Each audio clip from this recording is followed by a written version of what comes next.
Bismillahirrahmanirrahim. Assalamualaikum warahmatullahi wabarakatuh.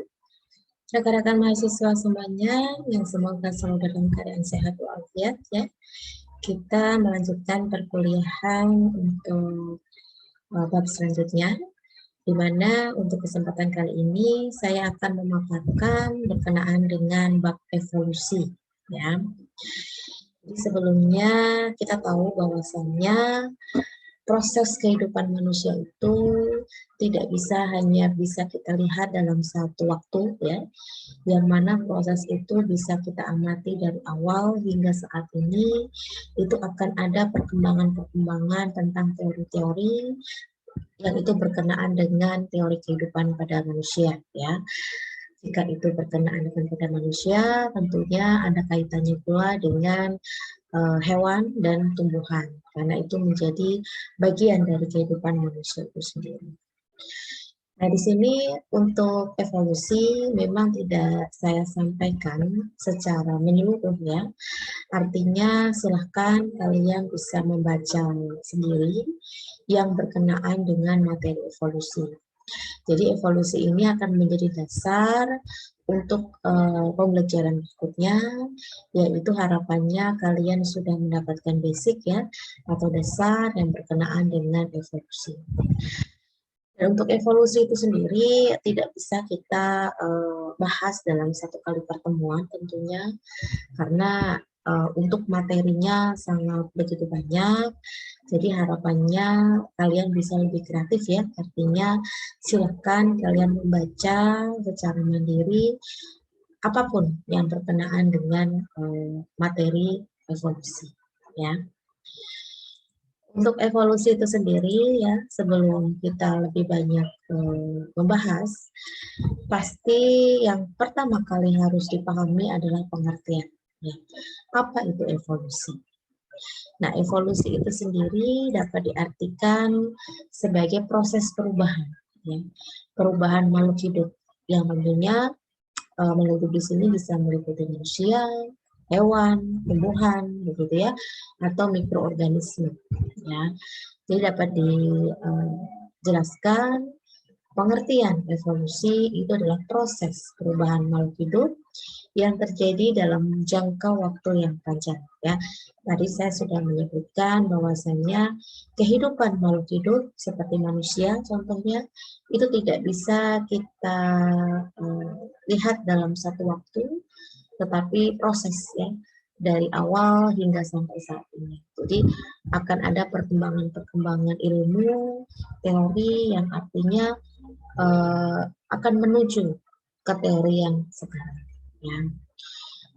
Tapi dalam hal ini saya menekankan bahwasannya teori-teori yang lampau atau teori-teori yang terdahulu, jika memang itu adalah teori yang untuk saat ini bisa dikatakan keliru atau salah, kita tidak bisa menyebutnya sebagai sebuah kesalahan ya, karena sebetulnya proses yang mengantarkan teori itu menuju ke titik yang sekarang yang bisa kita pahami ya. Karena kita tahu bahwasannya teknologi pada zaman waktu itu ya tentu sangat berbeda dengan teknologi pada zaman sekarang, dan pengamatan-pengamatan yang dilakukan pun sifatnya masih sangat sederhana seperti itu ya, itu tidak seperti sekarang. Jadi ilmu itu akan terus berkembang, berproses ya, dan tentunya zaman sekarang itu akan jauh lebih mudah untuk mendapatkan informasi-informasi yang berkenaan dengan evolusi begitu dibandingkan dengan kala itu ya, dan tentunya sangat terbatas terkait informasi-informasi. Nah, untuk evolusi itu sendiri, sudah saya sebutkan tadi bahwasannya proses perubahan makhluk hidup yang terjadi dalam jangka waktu yang panjang ya, yang itu secara berlahan terjadi hingga pada suatu saat terbentuklah spesies yang memiliki karakter baru. Ya, meskipun dalam hal ini kita tidak bisa menyebutkan teori A itu salah, teori B itu salah, tapi yang jelas di sini kita akan mencari titik kebenaran yang itu bisa kita ambil dari berbagai teori seperti itu ya. Nah, evolusi itu sendiri sebetulnya bidang ilmu ya, bidang ilmu yang mempelajari asal-usul makhluk hidup ya, dan keterkaitan antara genetik makhluk hidup itu sendiri dengan antara satu dengan yang lain. Seperti itu. Jadi kalau sekarang mungkin bukan hal yang asing lagi ya, ketika aves ya, burung, bebek, ayam, itu kenapa dimasukkan ke dalam satu golongan yang sama meskipun itu berbeda spesies. Ini sudah saya pernah sampaikan ya di mata kuliah sebelumnya tentang keanekaragaman hayati, bahwasanya ketika kita ingin mengetahui kekerabatan, kedekatan dari suatu makhluk hidup, kita harus bisa mendeskripsikan ya persamaan dan perbedaan dari karakter yang dimiliki. Karena pada prinsipnya jika semakin banyak persamaan yang dimiliki, tentunya akan semakin dekat kekerabatannya. Begitu pula sebaliknya, jika semakin banyak perbedaan, tentu akan semakin jauh ya hubungan kekerabatannya. Itulah kenapa ayam, bebek, burung, meskipun kita tahu itu adalah spesies yang berbeda, tetapi karena memiliki persamaan yang bisa dikatakan lebih dekat ya dibandingkan dengan harimau misalkan ya, itu kenapa dimasukkan dalam satu golongan yang sama. Meskipun masih bisa diklasifikasikan lagi hingga terbentuklah satu spesies ya. Nah, sebetulnya evolusi itu mencakup dua hal ya. Yang pertama ada evolusi organik. Apa itu evolusi organik? Jadi evolusi organik ini adalah evolusi biologi yang dimulai dari titik kulminasi evolusi kimia, asal mula terjadinya kehidupan dan proses kehidupan yang sedang berlangsung. Nah, ini silakan kalian baca ya asal-usul kehidupan manusia yang itu bisa dilihat dari evolusi secara kimiawi. Ya, sudah banyak percobaan-percobaan yang telah dilakukan oleh para ahli terdahulu ya untuk membuktikan ya, menyebutkan apa itu sel ya, kemudian bahkan ada di bagian lebih kecil dari sel ya, apa itu partikel, apa itu molekul, itu sudah ada percobaan-percobaan yang telah dilakukan hingga terbentuklah tercetuslah teori yang menyatakan pengertiannya yang sampai detik ini terakui ya. Jadi silahkan kalian baca secara mandiri.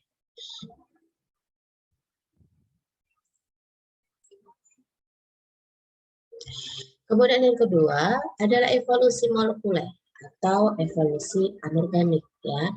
Jadi beda ya dengan organik, ini yang dilihat dari secara kimiawinya. Kalau evolusi molekuler atau anorganik, yakni asal-usul makhluk hidup yang itu berdasarkan fakta dan penalaran teoritis ya, atau bisa dilihat dari asal mula terjadinya kehidupan itu pada tingkat molekuler. Ya. Nah, gambar di samping ini adalah salah satu contoh ya, salah satu contoh yang dapat kita simpulkan bahwasanya kupu-kupu Biston gutularia ya ini mengalami evolusi gitu ya, karena ketika diamati lebih lanjut ya pada zaman sebelum revolusi Inggris ya, itu untuk kupu-kupu Biston ini yang berwarna hitam itu jauh lebih sedikit daripada yang berwarna putih seperti itu. Namun setelah terjadi revolusi Inggris, kebalikan gitu ya. Ternyata kupu-kupu Biston yang berwarna hitam itu jauh lebih banyak daripada yang berwarna putih. Ini bukan berarti yang kupu-kupu Biston yang berwarna putih ini berubah warna gitu ya, atau mengalami kayak bunglon, itu enggak ya. Kenapa? Ini dapat kita simpulkan bahwasanya ini semua berkenaan dengan proses adaptasi ya, proses adaptasi yang membuat kupu-kupu berwarna hitam itu lebih bisa bertahan gitu ya dibandingkan dengan kupu-kupu yang berwarna putih. Karena ketika makhluk hidup itu sudah berada di lingkungan alam terbuka secara bebas ya, itu tentunya kita tidak bisa menghindari istilah predator gitu ya, atau yang memangsa dan dimangsa seperti itu. Jadi ketika makhluk hidup tersebut tidak mampu beradaptasi atau survive dengan lingkungannya, tentunya akan mengalami kepunahan seperti itu. Jadi dapat disimpulkan bahwasanya kupu-kupu piston yang berwarna hitam itu mampu mengelabui ya, berkamuflase musuh gitu ya, jadi tidak terlihat dibandingkan dengan yang warna terang putih, sehingga kupu-kupu warna putih akan cepat punah seperti itu karena akan mudah dikenali oleh musuhnya. Nah, ini adalah salah satu bentuk atau wujud dari evolusi seperti itu ya. Kemudian di sini saya sampaikan ada beberapa teori evolusi sebelum Darwin ya, karena memang Darwin ini bisa dikatakan pencetus ya teori evolusi yang dimana kita tahu bahwa Darwin itu dikenal sebagai bapak evolusi seperti itu. Nah, ada teori skala alami, ada teori teologi. Nanti lebih lengkapnya silahkan kalian baca sendiri. Jadi teori skala alami itu pencetusnya ada Plato sama Aristoteles. Jadi Plato itu memberikan teori bahwasanya terdapat dua dunia, yaitu dunia yang ideal dan abadi dan dunia maya yang tidak sempurna. Ya. Jadi Plato ini percaya evolusi itu akan mengubah dunia yang ideal dan abadi. Kemudian Aristoteles ya yang terkenal dengan teori skala alami itu menyatakan bahwa semua kehidupan disusun menurut suatu skala yang kompleksitasnya itu meningkat. Kemudian ada teori teologi alam ya.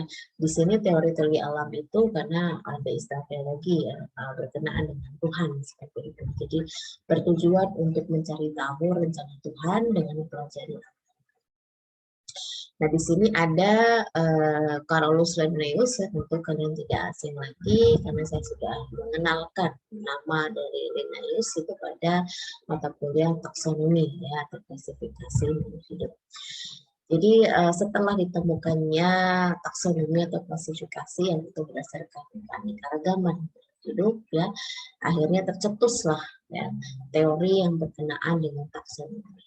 Taksonomi itu yaitu penamaan dan pengklasifikasian berbagai organisme yang sudah saya sebutkan tadi ya berdasarkan persamaan karakteristik atau karakter atau ciri yang kita sebut sebagai ciri khas dari suatu makhluk hidup yang dapat dikelompokkan dalam satu golongan yang sama meskipun tidak dalam satu spesies. Nah, di sini Linnaeus itu beranggapan pengelompokan spesies yang sama itu menunjukkan tidak adanya hubungan evolusi. Ya, jadi memang itu berangsur terjadi karena adanya aliran genetik seperti itu ya, adanya faktor genetika yang mempengaruhi perubahan-perubahan sifat begitu ya, yang sudah pernah saya sampaikan ya di materi genetika begitu ya, di mana ketika bunga berwarna ungu disilangkan dengan bunga berwarna putih, itu tentunya keturunannya itu tidak semuanya berwarna ungu gitu ya, dan tidak pula berwarna putih begitu. Jadi ada warna yang itu bisa beda di antara keduanya, yang itu mengandung dari gen masing-masing. Nah, itu ya, jadi bisa terjadi hal seperti itu. Jadi Linnaeus percaya bahwasanya memang itu bukan berkenaan dengan evolusi, tetapi berkenaan dengan sifat genetik yang dimiliki. Nah, sekarang kita beranjak di teori Darwin ya. Sedikit pula saya akan menjelaskan berkenaan dengan teori Darwin ya. Di mana kita tahu bahwa Darwin itu dikenal sebagai bapak teori evolusi. Ya. Kenapa? Karena Darwin lah yang menemukan teori evolusi yang atau bisa dikatakan ketika melakukan perjalanan ya ke Pulau Galapagos ya, yang tentunya di sini menemukan beberapa fenomena-fenomena yang akhirnya tercetuslah teori-teori evolusi. Jadi dalam perjalanannya ya, di mana itu ketika dipetakan ya dari pesisir pantai Amerika Selatan ya, selama perjalanannya itu si Darwin itu mengamati hewan, fauna, dan tumbuhan, flora, ya, itu ada di Amerika Selatan yang sifatnya endemik yang beraneka ragam. Jadi saat kapal dari Darwin ya itu menuju benua Amerika, Darwin mengamati berbagai bentuk adaptasi tumbuhan dan hewan ya yang menempati hutan berair. Ya. Jadi Brazil ya maksudnya. Jadi di mana di sini ditemukannya ada padang rumput ya di Argentina dan pegunungan Andes ya, dan sehingga dapat disimpulkan pada saat itu ya flora dan fauna di Amerika Selatan itu memiliki karakteristik khusus ya yang tentunya berbeda dengan flora dan fauna yang ada di Eropa. Nah ini hal yang sifatnya itu wajar begitu ya, karena tidak ada keterkaitan satu dengan yang lain sehingga memiliki karakteristik yang khusus atau berbeda. Nah, namun dalam hal ini di golongan hewan atau fauna gitu ya, yang berdasarkan dari mengamati itu sedikit ada hal yang membuat bingung gitu ya, bisa dikatakan, karena melihat adanya burung finch ya, burung finch. Jadi Darwin itu melakukan pengamatan ya, yang itu kita tahu bahwa fauna di Galapagos itu tidak ditemukan di tempat lain ya. Tapi meskipun begitu memiliki kesamaan, kan logikanya ketika tidak ditemukan di tempat lain kan berarti sifatnya berbeda ya, seperti flora tadi begitu. Tapi kenapa di sini burung finch ini justru meskipun tidak ditemukan di tempat lain, itu memiliki kesamaan dengan fauna yang ada di Amerika Selatan. Kaitannya dengan apa? Hubungannya seperti apa? Ini menjadi pertanyaan Darwin. Sehingga Darwin melakukan pengamatan pada 14 burung finch ya di Galapagos, yang akhirnya Darwin menemukan walaupun terlihat mirip ya, jadi ke-14 burung itu ternyata berbeda. Ya, berbedanya apa? Itu dapat dilihat dari bentuk dan ukuran paruh gitu ya. Ini sebagai bentuk atau wujud adaptasi dari burung finch itu sendiri terhadap lingkungannya. Ya, itu kaitannya dengan kesediaan makanan yang ada di lingkungan burung finch. Nah, ini adalah variasi ya, atau macam-macam bentuk paruh dari burung finch Galapagos gitu ya. Jadi Galapagos ini yang tadi sudah disimpulkan oleh Darwin begitu ya, yang tidak ada persamaan dengan tempat lain, tapi ternyata kok ada yang sama seperti itu. Karena semua itu berkenaan dengan bagaimana mendapatkan makanannya atau dipengaruhi oleh lingkungan. Nah, misalnya kita di sini lihat ya, untuk jenis finch pohon sedang ya. Ini dia termasuk ke dalam jenis burung pemakan serangga. Kemudian di sini juga ada finch vegetarian ya. Yang mana untuk yang di bawahnya ini, tanda kurung ini artinya spesiesnya atau jenisnya dari burung finch itu ya. Ini pemakan buah-buahan. Ada lagi pemakan biji-bijian, di sini ada finch tanah sedang ya. Nah, ini untuk jenis pemakan biji-bijian. Kemudian ada juga pemakan kaktus ya. Ini finch kaktus, ada juga finch kaktus besar ya. Yang ini memang di lingkungannya itu tersedia untuk jenis makanan untuk burung finch ya, yaitu jenis kaktus. Nah, ini menjadi bukti bahwasannya sebetulnya burung finch itu berbeda begitu ya. Bisa dilihat bedanya itu berdasarkan paruh yang dimiliki. Nah, ini sebetulnya juga bisa menjadi jawaban ya terkait apa yang sudah saya contohkan tadi berkenaan dengan aves begitu ya. Kita tahu bahwa burung, ayam, kemudian bebek itu kan sama-sama memiliki paruh gitu ya. Dan itu sama-sama memang digolongkan dalam satu golongan yang sama, yaitu aves, tetapi bukan berarti jenisnya sama seperti itu, karena fungsi dari paruh dari yang sudah saya sebutkan tadi itu memiliki fungsi yang berbeda ya. Berbeda dari apa? Jenis makanannya. Kemudian saya lanjut lagi. Nah, ini ya keterangannya. Jadi burung finch itu berasal dari satu spesies pemakan biji di Amerika Selatan. Ya. Jadi karena mencari makan yang itu disesuaikan dengan faktor lingkungan ya, akhirnya burung-burung finch itu bermigrasi dari satu tempat ke tempat yang lain ya, yang itu bisa berbeda-beda. Nah, ada yang berada di lingkungan yang banyak biji-bijian ya, yang ada yang di lingkungan yang banyak serangga, kemudian ada juga yang di apa namanya, ada yang banyak bunganya dan nektar seperti itu ya, karena ini menentukan bentuk dari paruh burung finch. Akhirnya dengan adanya perbedaan jenis makanan itu, burung finch beradaptasi ya dengan lingkungannya sehingga merubah paruh itu sesuai dengan makanannya. Sehingga dapat disimpulkan bahwasanya burung finch ini mengalami evolusi ya, menjadi beberapa spesies baru yang itu memiliki karakter yang berbeda.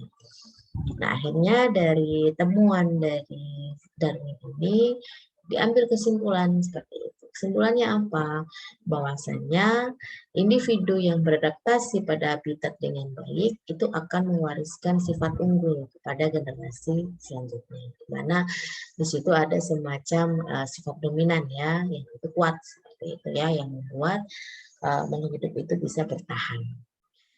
Lebih jauh lagi, sifat unggul ini lama-kelamaan itu dapat mengubah sifat asli dari spesies tersebut yang sebelumnya yang tentunya berbeda ya, sehingga berevolusi menjadi spesies yang sama sekali berbeda.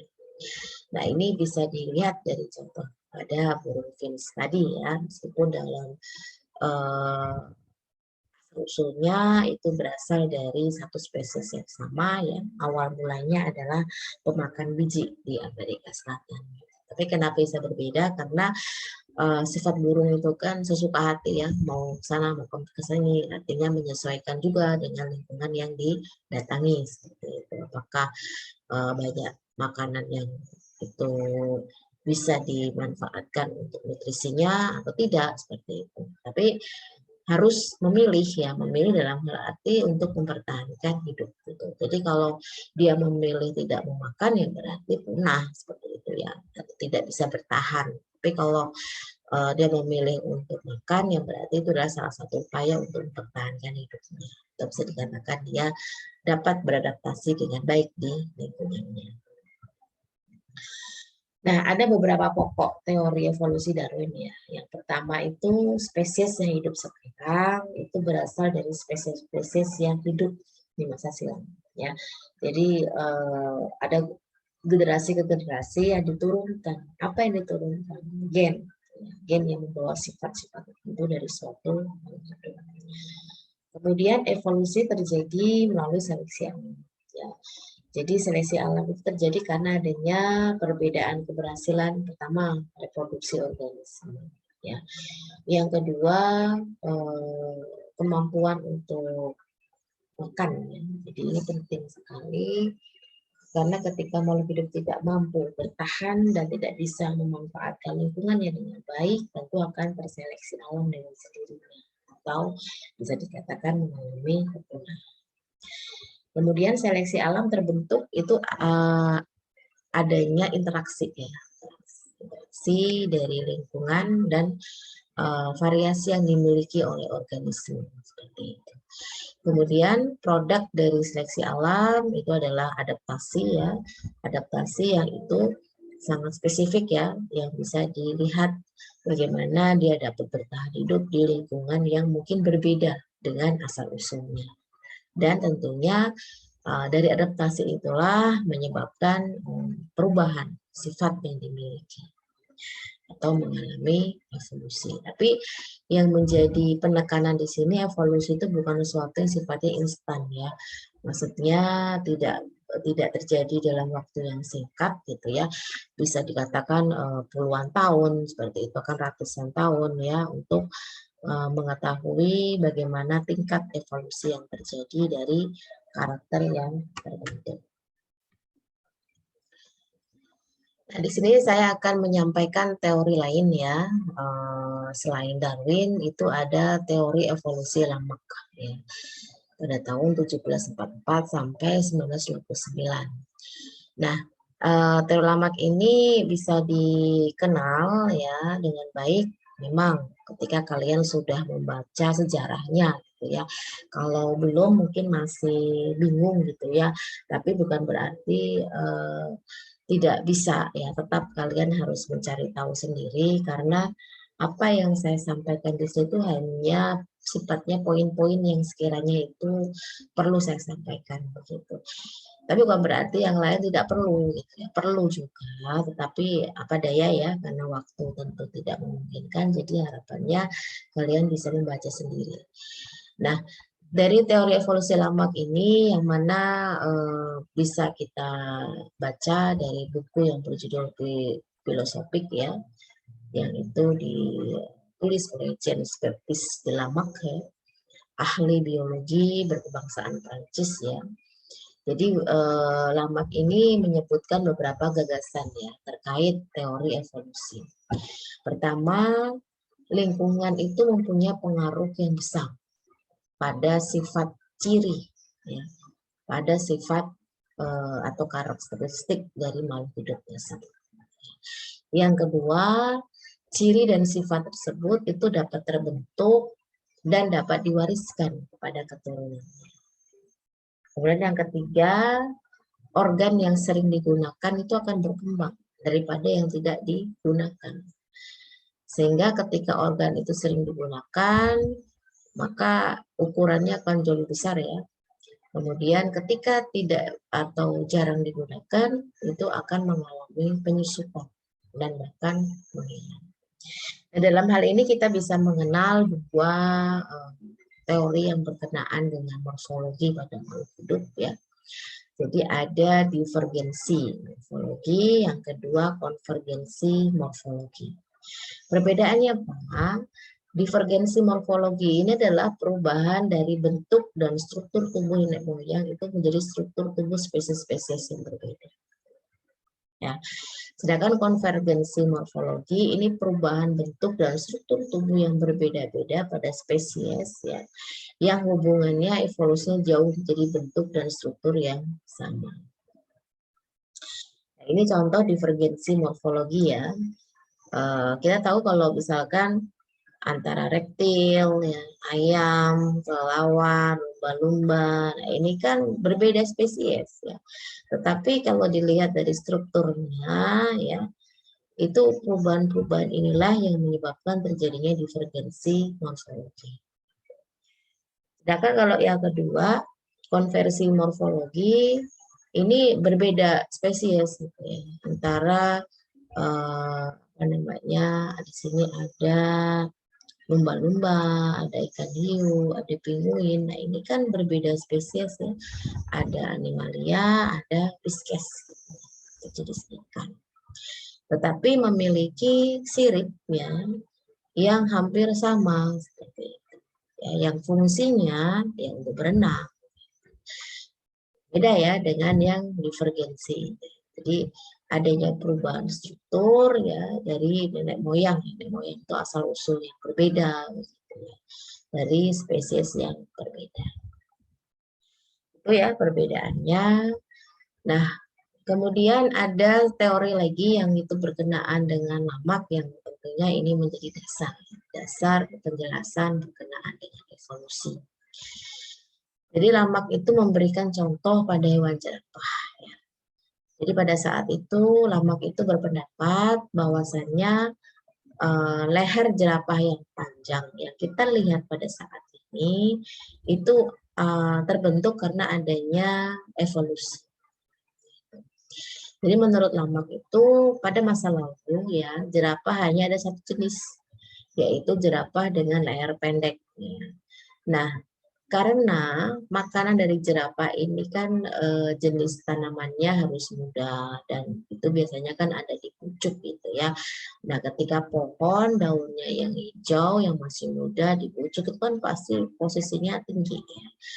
Nah, ini membuat si jerapah ini mau nggak mau berusaha untuk mengambil dari tanaman yang masih muda tadi. atau daun pucuk itu tadi.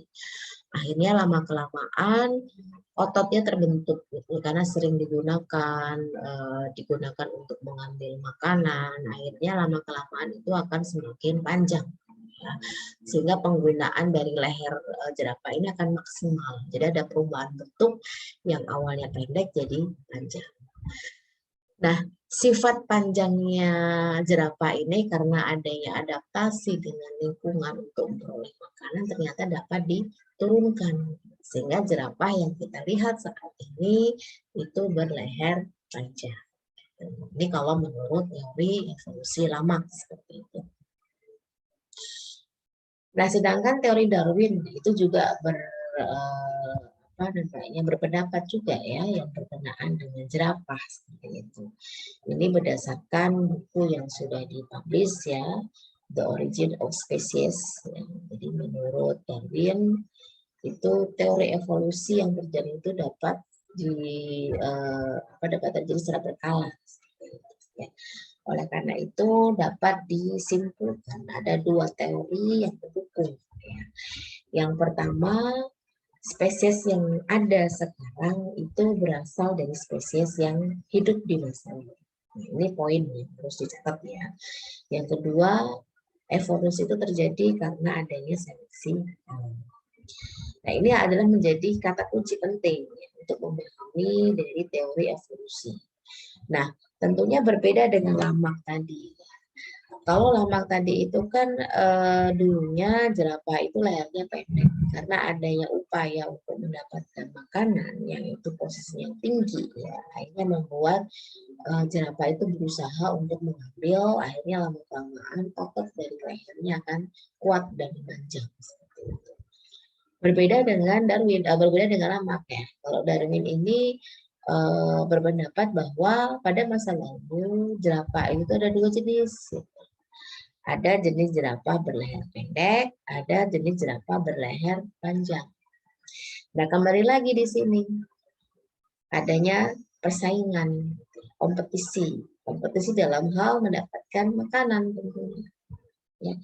Dimana kita tahu jerapah itu kan mengambil daun-daun yang masih muda di pucuk. Ya. Otomatis apa yang terjadi? Jerapah berleher pendek tidak mampu mengambil daun yang masih muda tadi. Sehingga lama-kelamaan jerapah yang berleher pendek tadi itu akan punah. Sedangkan yang berleher panjang itu masih bisa bertahan karena tidak terhambat dalam hal memperoleh makanan. Nah, akibatnya apa? Dalam hal ini dapat kita simpulkan, makanya sekarang tidak lagi ditemukan jerapah berleher pendek, karena sudah mengalami kepunahan pada saat itu. Yang ini berkenaan dengan jerapah yang berleher pendek itu akan kesulitan mendapatkan makanan yang ada di lingkungannya yang notabene posisinya tinggi-tinggi. Akhirnya yang bisa ya jerapah yang berleher panjang. Ini kalau menurut Darwin. Sekarang saya ingin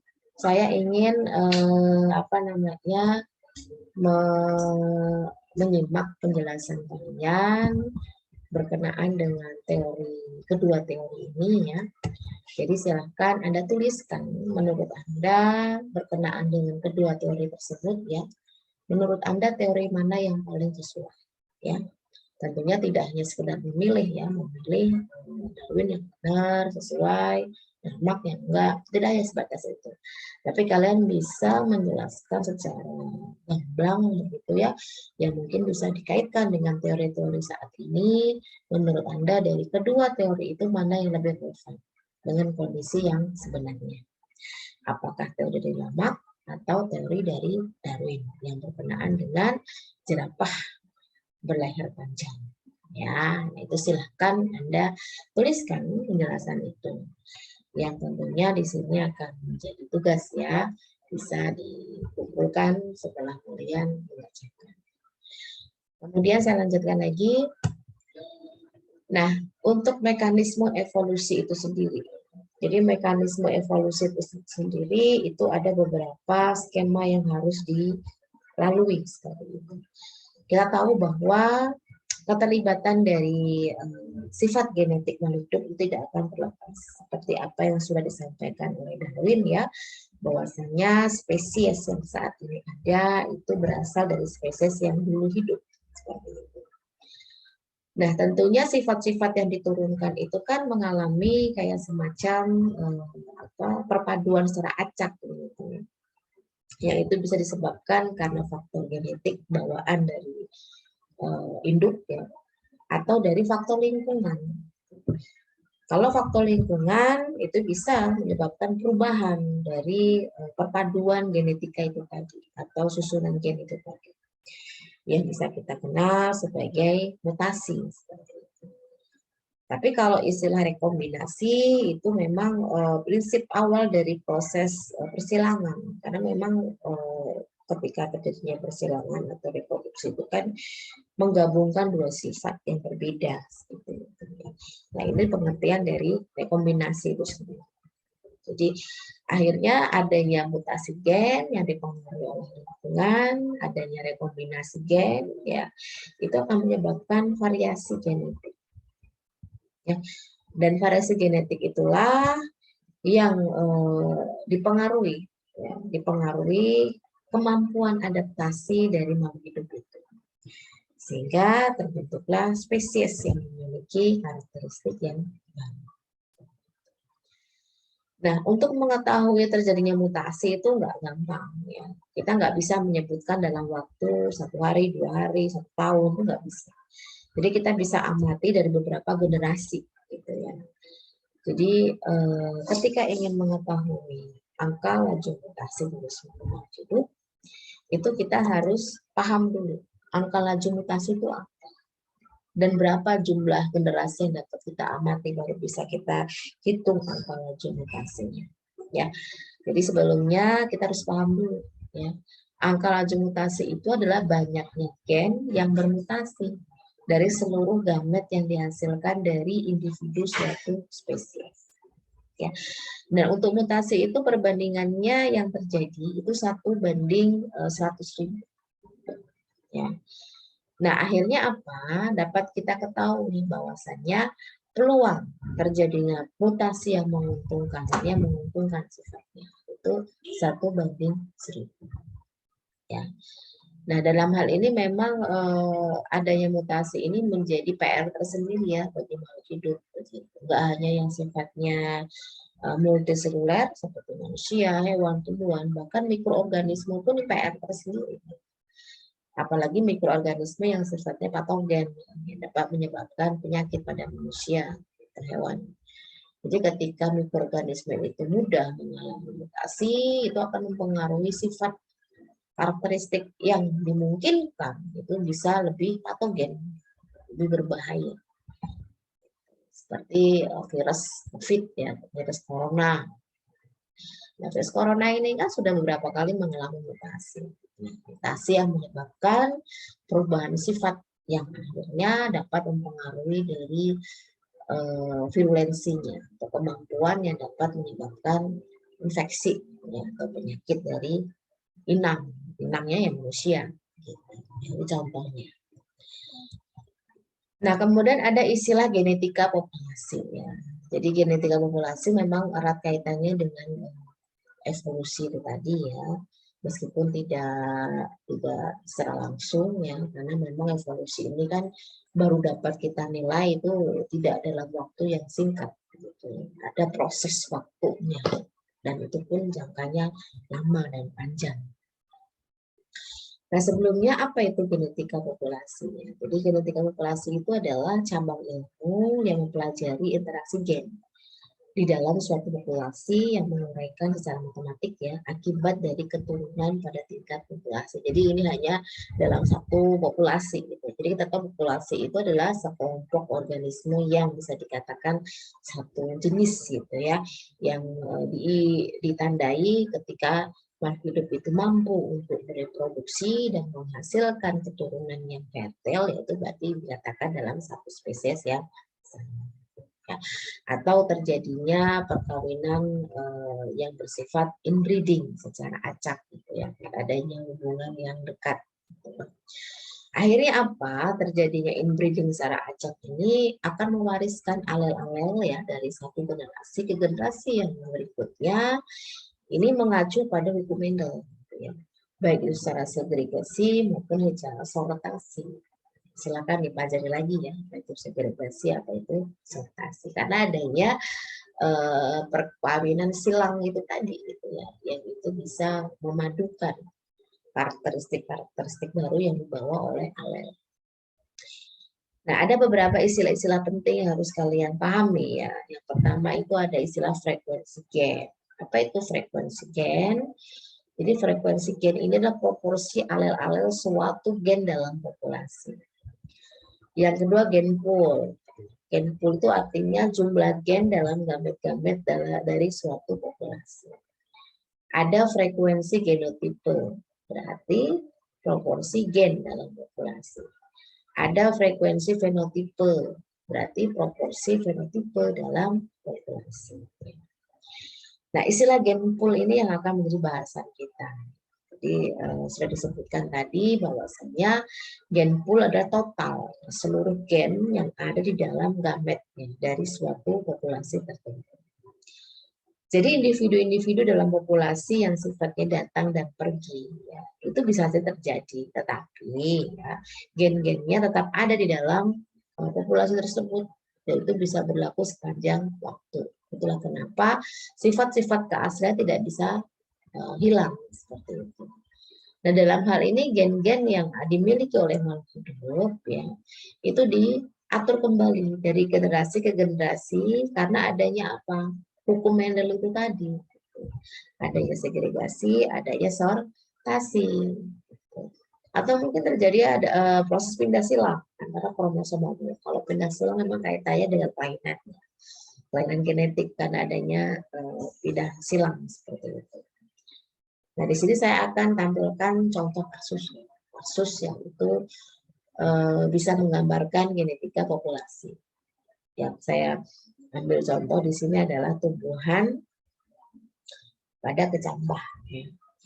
Jadi ketika biji berkecambah itu menghasilkan bijinya, ya, nah di sini dihasilkan ada 200 bibit albino, ya. Jadi dia tidak ada pigmen, di mana untuk genotipnya adalah G kecil, ya. Kemudian dihasilkan 800 bibit hijau kuning. Nah, hijau kuning berarti kan dia berpigmen, tetapi dia sifatnya heterozigot, ya. G besar, G kecil. Nah, yang satu lagi 1000 ya, bibit hijau. Berarti dia pigmennya tunggal, sifatnya dominan. Ya. Berarti G besar, G besar. Nah, ketika melihat fenomena seperti ini, ada pertanyaan, berapa frekuensi alel G kecil dan G besar? Nah, ini kan alel yang dibawa sama kromosom dari masing-masing induk. Jadi kita harus tahu berapa. Ya, akhirnya nanti akan menentukan frekuensi genotip itu yang terjadi dalam proses persilangan bersifat inbreeding, secara acak. Dari sini dapat ditentukan bahwa saja untuk individu hijau ya itu terdapat 2 alel G. Ya. Sedangkan untuk hijau kuning ada 1 alel G misalnya, ya. Jadi ini dapat kita lihat ya. Oke. Nah ini ya. Jadi kalau untuk yang bibit hijau itu kan G-nya double 1, 2. Sedangkan kalau untuk yang hijau kuning, ya, G-nya 1. Kalau yang albino yang nggak ada, berarti nggak perlu dicantumkan. Nah, di sini individu hijau terdapat 2 alel G dan hijau kuning itu 1 alel G saja. Ya. Nah, untuk menghitung jumlah alel G, di sini dapat kita hitung. Hitungnya bagaimana caranya? Karena G-nya ada 2. Maka 2 dikali total dari hijau tadi ada berapa? 1000. Ya. Berarti 2 dikali 1000 ditambah G. G ini dari kuning hijau 800. Ya. Berarti 2 dikali 1000 ditambah 800 berarti 2400. Ini adalah jumlah alel G. Bagaimana dengan jumlah alel G kecil? Nah, G alel kecil ini ya diperoleh pada bibit albino ada 2. Berarti 2 dikali 200. Ya. Dan ditemukan pada G kecil ini hijau kuning. Berarti dikali 1 aja, 800. Ya, dapat disimpulkan jumlah alel G kecil adalah 1200. Lalu ada pertanyaan lagi. Jumlah alel G dan G kecil dalam populasi itu berapa? Berarti sifatnya yang hetero ya. G besar sama G kecil. Ya sudah ditotalkan aja semua dari jumlah yang ini. Dikalikan saja. Ini 2 dikali 1000, kalau ada 2G, ya. 2 dikali 800, ya. Kemudian 2 dikali 200, berarti ketemunya 4000. Nah, sekarang kita ingin menghitung frekuensi. Ya. Frekuensi dari alel G. Alel G besar. Cara menghitungnya ada. Jumlah alel G besar dibagi jumlah alel G besar dan G kecil. Gitu. Karena G besar G kecil kan gabung ya di sifat tadi heterozigot. Gitu. Jadi jumlah alel G-nya berapa? 2800 per berapa jumlah alel G dan G? G besar dan G kecil ini 4000. Berarti frekuensi alel G-nya adalah 0,7. Lalu bagaimana dengan frekuensi alel G kecil? Jumlah alel G kecil dibagi jumlah alel G besar dan G yang ada G kecilnya di sini. Berarti kita hitung nih. Untuk jumlah alel G kecilnya berapa? 1200 per berapa totalnya untuk G besar dan kecil untuk jumlah alelnya? 4. Jadi ketemunya 0,3. Nah, ini adalah frekuensi alel G dan ini adalah frekuensi alel kecil. Ya, yang dibawa oleh gamet-gamet yang mengalami proses persilangan.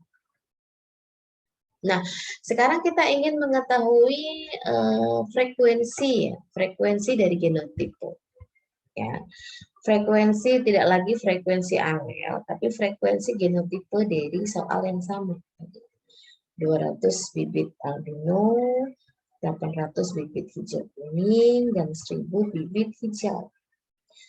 Nah, untuk mengetahui frekuensi genotip, kita harus masing-masing dulu genotipnya yang ada di sini apa aja. Ya, ada G kecil, ada G besar, G kecil, ada G besar, G besar. Nanti kita uraikan di sini.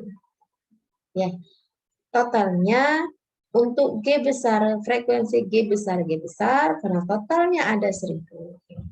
1000 berarti dibagi keseluruhan. 200 ditambah 800 ditambah 1000, ketemulah 0,5.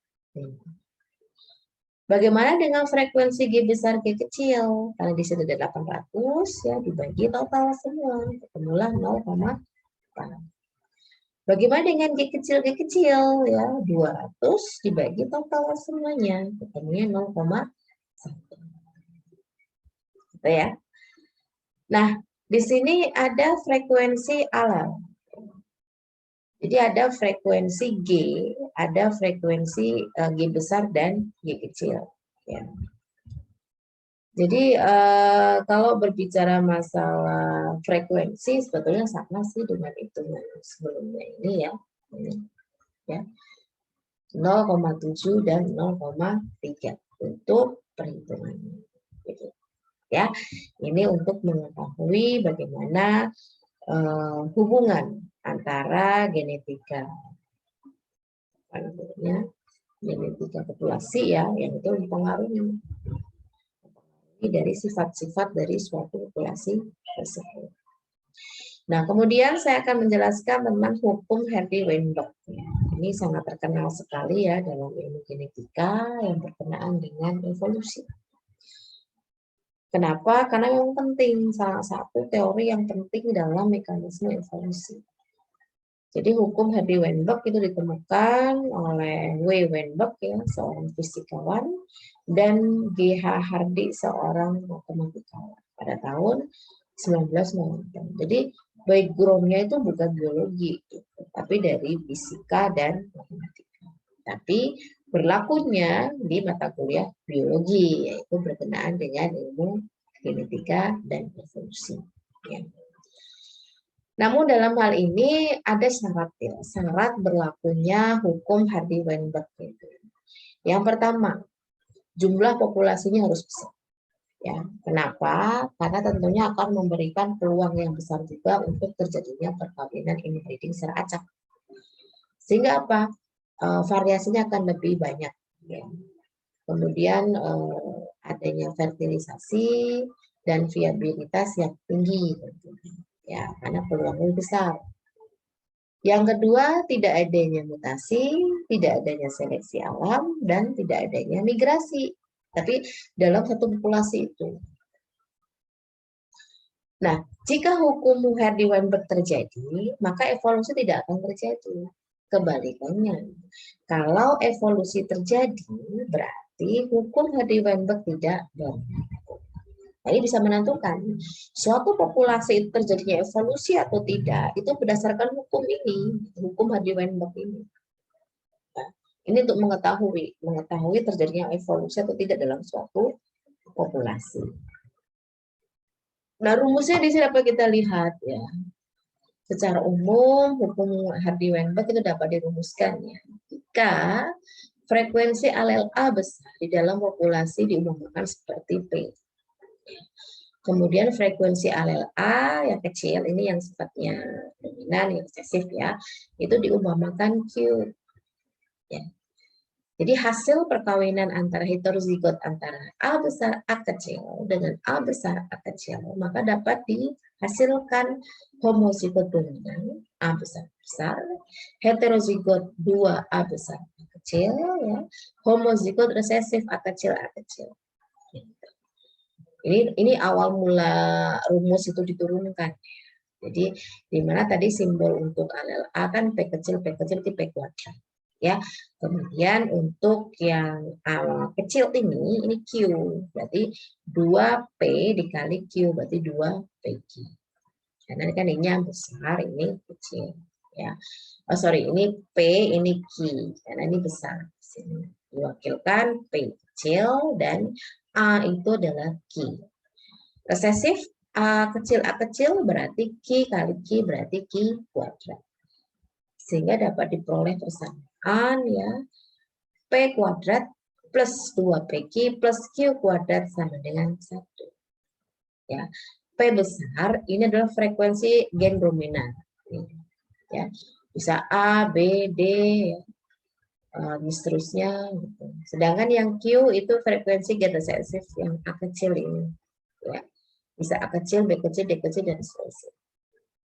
Nah, sedangkan yang P kuadrat ini menentukan simbol dari dominan. Kalau dominannya menggunakan huruf A besar, ya berarti A atau A kuadrat. Berarti A-nya ada 2 kali. Kalau 2PQ, nah ini heterozigot ya, ada dominan, ada resesif. Gitu. Bisa A kecil A besar atau B besar B kecil. Sorry ya, ini salah penulisan. Harusnya A besar dulu baru A kecil. Sedangkan yang Q, karena Q ini adalah sifatnya adalah resesif ya, tapi dia sifatnya homozigot. Berarti ada 2 ya. A kecil atau B kecil atau C kecil. Nah, ini adalah contoh dari variasi bentuk warna bulu kucing ya.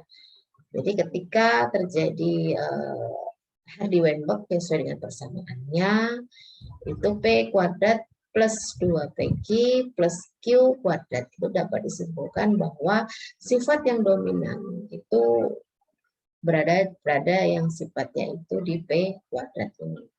Ya. Jadi dia sifatnya lebih kokoh. Sedangkan kalau yang heterozigot ini masih menunjukkan sifat dominan. Kenapa? Karena masih ada B besar di sini. Dan akan berubah warna sama sekali ketika tidak ada B besar yang sifatnya dominan. Berarti sifatnya resesif. Dia akan berwarna putih. Oke, saya berikan contoh ya di sini. Populasi 100 kucing. Ya, di antaranya 36 berwarna orange dan homozigot, ya. 48 orange dan heterozigot, dan 16 berwarna abu-abu homozigot. Nah, diketahui bahwa gen untuk jingga C ya, dominan di atas gen abu-abu C kecil. Yang dominan, yang jingga, yang abu-abu, yang resesif. Dan frekuensi gen populasi yang sifatnya resesif adalah 16%. Bagaimana untuk mengetahuinya? Ya. Nah, di sini kita harus tahu dulu, karena menurut keseimbangan Hardy-Weinberg ya, populasi ini akan terjadi secara acak gitu ya, karena adanya reproduksi, fertilisasi, ya, kemudian adanya persilangan secara acak antara gamet yang ada di sini, antara C besar dan C kecil. Ya tentunya proporsinya sama, supaya dominan heterozigot sama homozigot yang resesif itu kasih imbang ya. C besar C besar, C besar C kecil, C kecil C kecil. Nah, kita masukkan nih menurut persamaan dari Hardy-Weinberg ya. P kuadrat plus 2PQ plus Q kuadrat sampai dengan 1. Q ya, ini adalah frekuensi alen resesif. Berdasarkan rumus sebelumnya ya, Q itu adalah yang sifatnya resesif. Nah, berarti kalau misalkan untuk yang resesif diketahui adalah 16%, ya berarti Q-nya, Q kuadratnya itu 0,16 dari 16% ini. Tetapi kita ingin mengetahui nilai Q saja, karena sifatnya kuadrat ya. Berapa nilai Q-nya? Ya berarti akar dari 0,16, berarti 0, nah, untuk mendapatkan nilai P ya, dominannya kita menggunakan persamaan ini salah ya, bukan 1. P plus Q sama dengan 1. Ya, ini. P plus Q sama dengan 1. Maka P sama dengan Q-nya berapa? 0,4 sama dengan 1. P yang dicari, berarti P-nya adalah 0,6. Paham ya? Maksudnya di sini berarti tinggal dimasukkan saja ya, untuk sesuai dengan rumusannya. Kalau dia untuk C ya sifatnya dia tunggal ya 0,6. Tapi kan dia di sini P-nya P kuadrat ya, rumusnya berarti Q-nya, untuk P kuadratnya ya berarti 0,36. Berarti kan 0,6 di kuadrat. Begitu pula dengan Q kecil. Q kecil kan ketemunya tadi 0,4. Nah, sedangkan untuk mengetahui nilai dari heterozigot P dan Q, ya berarti P, nilai P ini dikali Q. Ya. Berarti 0,2. Sedangkan untuk Q kuadratnya, Q sudah tahu 0,4. Dikuadratin, berarti 0,6. Sehingga dapat disimpulkan berdasarkan rumus P kuadrat plus 2PQ plus Q kuadrat minus 1, diperoleh nilai C besar yang dominan itu adalah 0,3 atau 36%. Sedangkan heterozigot untuk C besar C kecil itu 0,48. Ya, 0,48 atau 48%. Kemudian C kecil ya 0,16 atau 16%. Ya, paham ya? Sampai sini kita tinggal menyesuaikan rumusannya. Di sini 48 dari mana? Ya tadi kan untuk nilai PQ kan 0,24. Sedangkan rumusnya kan 2 dikali PQ, berarti 2 dikali 0,24 yaitu 0,48 atau 48%. Oke, silakan ya dipahami lagi. Nah, di sini ada tambahan. Yang pertama tadi berkenaan dengan teori Lamarck dan Darwin. Nah, ini yang kedua adalah berkenaan dengan genetika populasi. Jadi ada pertanyaan, di suatu populasi penduduknya 10% terlahir anemias sel sabit. Berapa presentasi populasi penduduk yang memiliki heterozigot? Ya, silahkan kerjakan. Populasi kambing di suatu padang rumput berjumlah 678 ekor. Sejumlah 560 berwarna putih, sisanya berwarna hitam. Populasi tersebut berada dalam keseimbangan. Berarti sesuai dengan Heidi Weinberg ya. Tentukan, 1. Frekuensi gen kambing warna putih dan hitam. Kemudian frekuensi genotipe kambing warna putih dan hitam. Ya, jadi silakan Anda kerjakan dengan baik. Lalu dikumpulkan melalui PC paling lambat hari Kamis ya, tanggal 23 Maret. Oh, sorry, Maret sih.